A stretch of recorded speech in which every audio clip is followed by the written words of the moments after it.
Hello students, sigma Klaasen में आप सभी का बहुत बहुत स्वागत है। आज के इस वीडियो में पढ़ेंगे क्लास 10 मैथ एनसीईआरटी उसकी एक्सरसाइज 4.1 दूसरे का तीसरा क्वेश्चन। देखिए, इन क्वेश्चनों में हमें निम्न स्थितियों को द्विघात समीकरण के रूप में निरूपित कीजिए।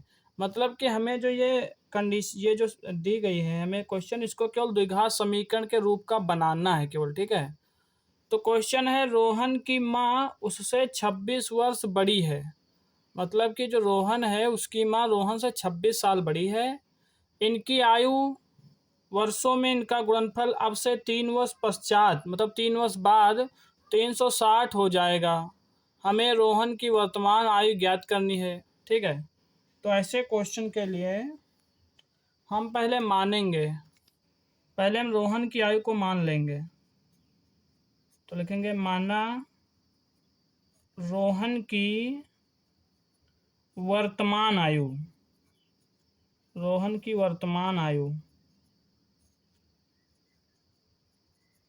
बराबर x वर्ष। मान लिया रोहन x मतलब कितने भी साल का है। अब जो रोहन की माँ होगी वो उससे 26 साल बड़ी है, इसलिए रोहन की माँ की आयु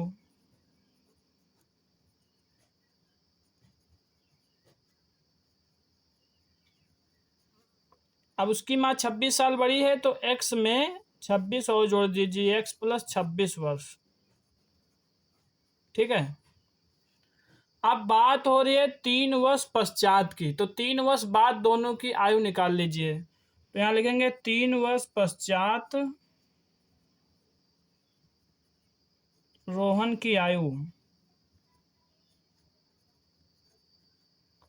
3 साल बाद रोहन कितने साल का होगा? देखिए, वर्तमान में x साल का है, तो 3 साल बाद रोहन हो जाएगा x प्लस 3, मतलब 3 साल और बड़ा हो जाएगा ना। तो उसकी आयु में 3 और जोड़ दीजिए। और 3 वर्ष पश्चात रोहन की माँ की आयु, 3 साल बाद।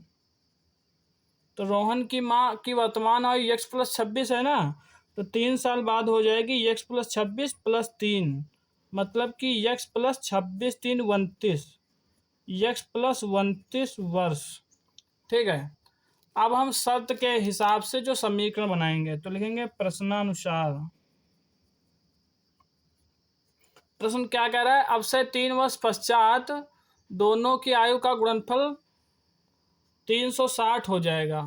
मतलब कि 3 साल बाद रोहन की आयु और उसकी माँ की आयु का अगर आपस में गुणा कराएं तो कितना हो जाएगा? 360, ठीक है। तो रोहन की आयु कितनी है? x plus 3। या तो हिंदी में पहले लिख सकते हो 3 वर्ष पश्चात दोनों की आयु का गुणनफल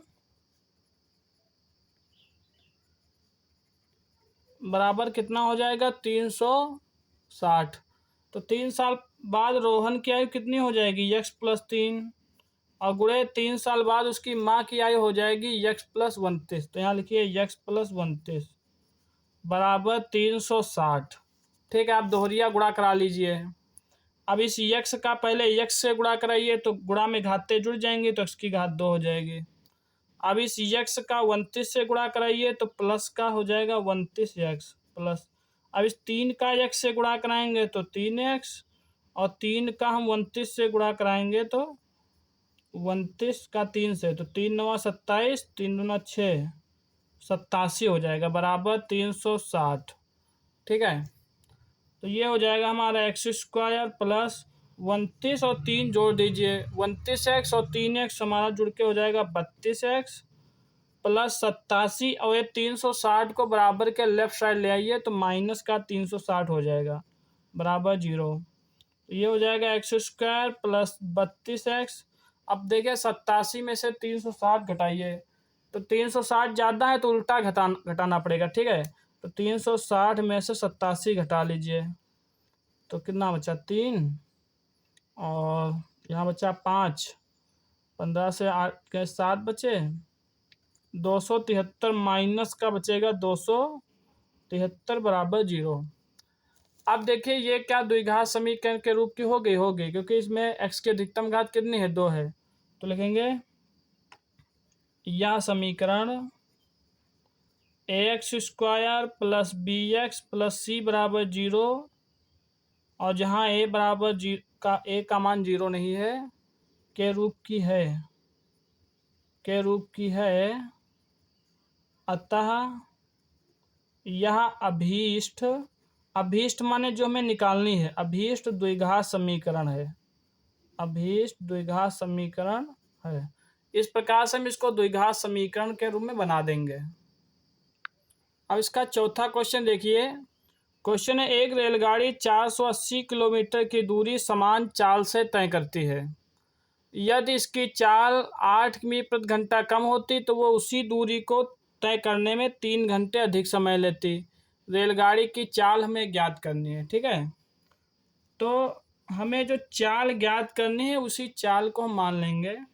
माना रेलगाड़ी की नियत चाल, मतलब स्थिर वाली चाल, नियत चाल बराबर x किमी प्रति घंटा, x किमी प्रति आवर, ठीक है।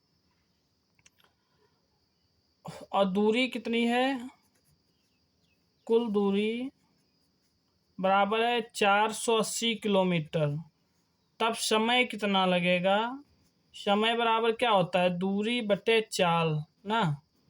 तो दूरी है 480 और बटे चाल है x की, तो 480 बटे x घंटा। ये समय लगेगा कब, जब नियत चाल से जाएगी ना। अब 8 किमी प्रति घंटा अगर उसकी चाल कम कर दो, 8 किमी प्रति घंटा चाल कम करने पर नई चाल कितनी हो जाएगी, x की उसकी चाल थी पहले, अब 8 हमने कम कर दी तो x में से 8 घटा देंगे, x माइनस 8 किमी प्रति घंटा, किमी पर आवर, ठीक है। तो अब दूरी तो उतनी ही तय करनी है ना, 480। अब समय कितना लगेगा, समय तो फार्मूला तो वही होता है ना, दूरी बटे चाल। तो दूरी 480 है, अब चाल अब की बार कम पड़ गई, चाल कितनी है, x माइनस 8।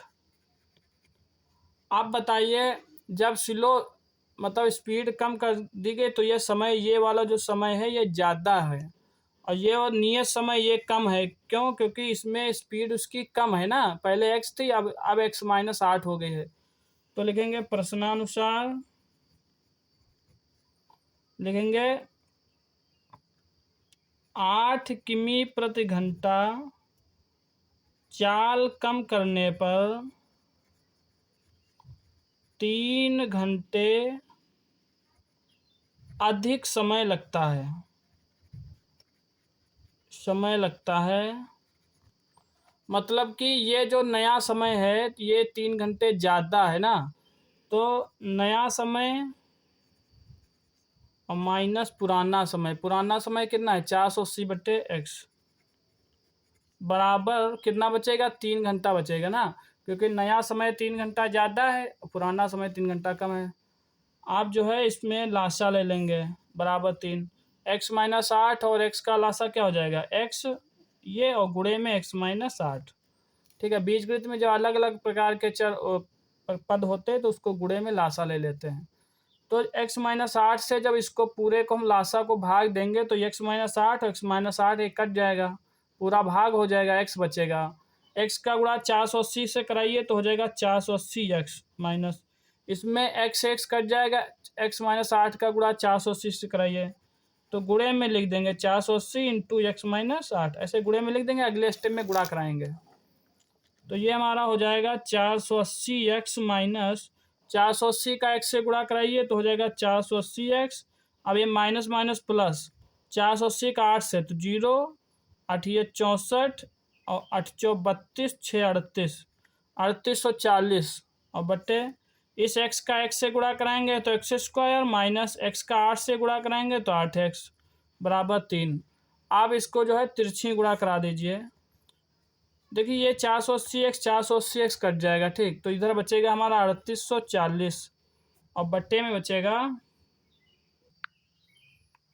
3840 ये है, और बट्टे में एक्स स्क्वायर माइनस 8x ये इतना बचा, ठीक है, और बराबर 3।